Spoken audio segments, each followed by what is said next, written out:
Yourself doesn't exist. You are not your thoughts. You aren't your emotions. You aren't your feelings. You aren't the flesh. You aren't the body. You aren't even the mind. What you are is the soul that is hosted within this body for the time being. Or if you want to call it the consciousness that is hosted in this body for the time being, and that is also in everything here. And consciousness and soul, all these different things, they're all just labels for what is. Human speech and human language isn't capable of describing these things, and it does its best with labels. The only problem is that when you start to say things, as an example, Christianity or Islam, they bring then connotations with them that people have in their minds from growing up, or certain things that they've seen on the TV and the media from their parents, from your parents, all these different kind of things. They have connotations with them, and all they are is labels. So this is daily consciousness, I guess, number one, and I'm just going to talk on different topics like these that I'm interested in and that I enjoy and that I've read a lot about and I've experienced a lot about through different like real life experiences, whether it's mushrooms or whatever it is. So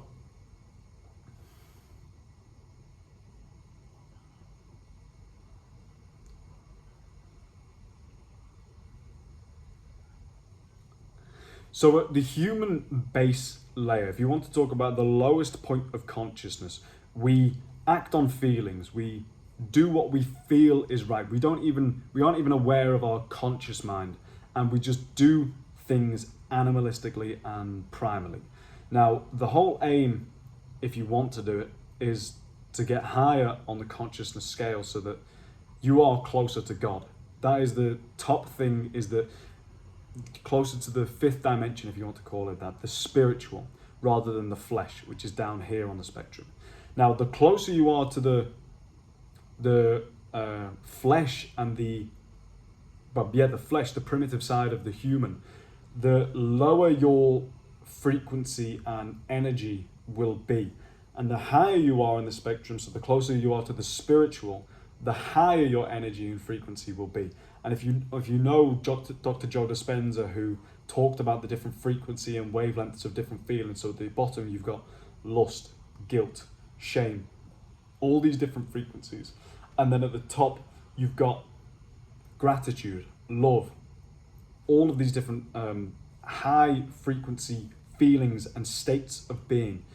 And also, if you want to, the one on the top, the highest one, is actually authenticity, which makes a lot of sense because it's the real you, as in the consciousness or the soul coming out.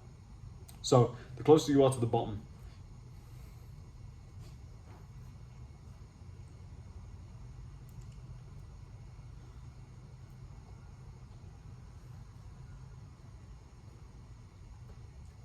so the aim is to raise your frequency and become closer to as close to the top as you can be. Obviously, some things will obviously naturally pull you down. That's why Buddhists and monks focus so heavily on meditation, because that is what keeps them at such a high frequency and higher to that, the spiritual aspect, and closer to God, because they're not in the realms of the flesh.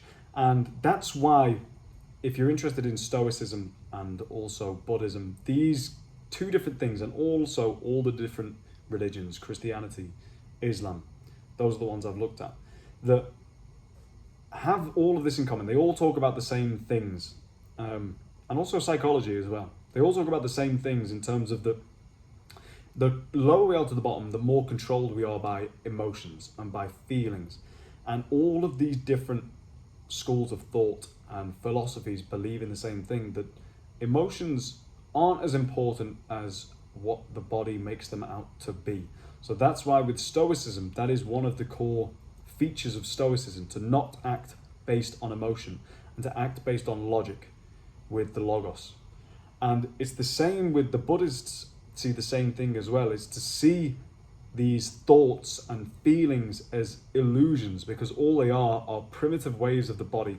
And obviously they helped us back in whether we did come from whether we were evolved from different beings or whatever it is, but in a natural state of like cavemen or things like that, these feelings would help us because the modern world isn't the same as what it used to be. As in, the world we used to live in is different to the modern world. So we would actually need to feel fear and a fight or flight emotion if there was a saber-toothed tiger or a lion coming at us. So obviously we needed those feelings to avoid them. But now it's different. It's those feelings will come up with random things that, if you act based on those feelings, aren't going to help at all.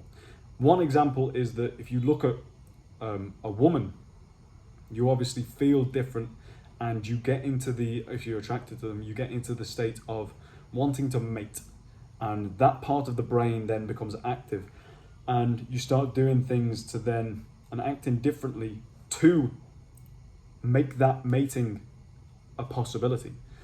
And in the old times when none of this existed, all this technology didn't exist, that made sense, because the only time you're going to see a woman is in person. Like, they didn't have pictures or anything like that.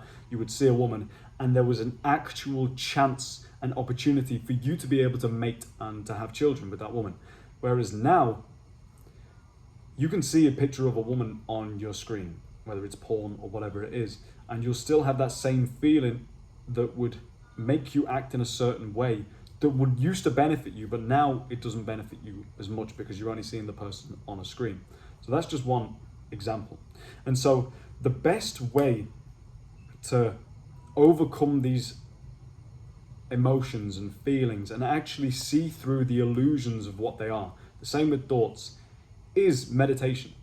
And whether it's mindfulness meditation, whether it's focused meditation, mindfulness meditation is what I've used to get over them as much as possible. But what you do when you meditate is you then focus on these feelings and thoughts and realize by focusing on them, you detach yourself from them and realize, I am not the thoughts. I am not the mind. These are not me, as the Buddha would say. And then you disconnect from them. And then between the feeling and the action, there is now a gap where you can choose consciously what you want to do. So you've raised your consciousness and being able to, I'm conscious of this now. I don't have to act based on it. So a lot of the thoughts and emotions, all of them are generally illusions if they do not benefit you, your current life. And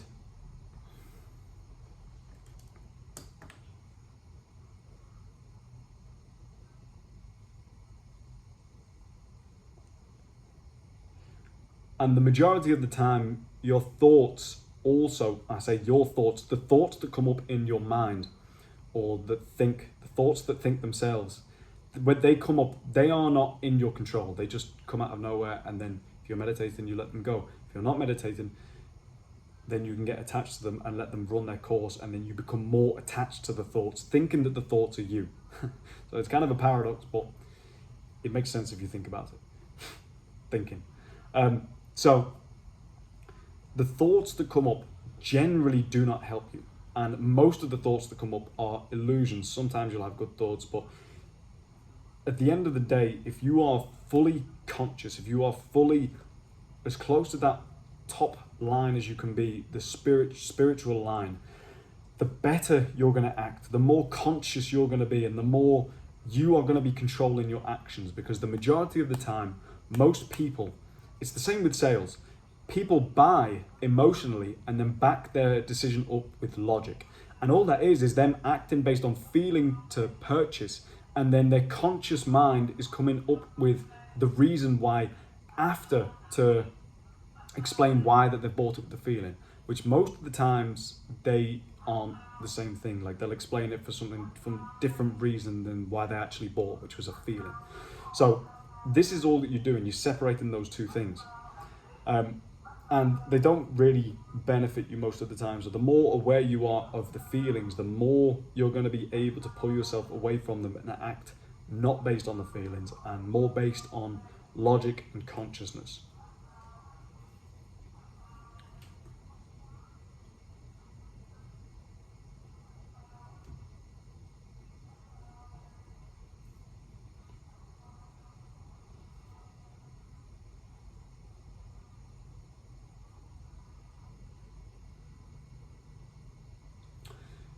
And the more conscious you are, the more control you have over every single thing in your life. So the less you are attached to the thoughts that come up and you let them go, and the less you are attached to the emotions, the less, and don't see the thoughts and the emotions as you, then the more conscious you are and the more control you have over every single thing in your life as well.